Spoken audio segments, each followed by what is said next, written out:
आप सभी लोगों के नमस्कार प्रणाम हो। हम फौजी मनमोजी समाजवादी पार्टी प्रचारक पीडीए टीम चंदौली की तरफ से आप लोगों को बहुत बहुत आभार व्यक्त करती पूरे पूर्वांचल पूरे उत्तर प्रदेश के श्रोतागणन के समाजवादी समर्थकन के सुने वाला जो उनकी ममता का भरिदा झुलरिया न हो भिखिया देदा ए माई बाना अखिलेश के पगरिया न हो भिखिया देदा ए माई। ये गाना का जो रील है भैया 1 मिलियन आज क्रॉस कर गई है रात में।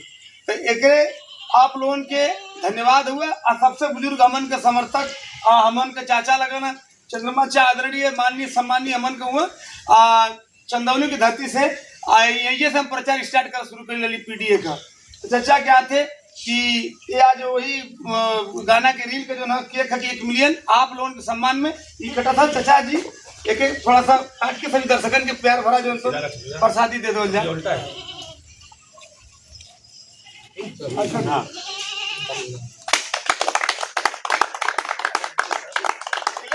भैया जिंदाबाद, समाजवादी पार्टी जिंदाबाद,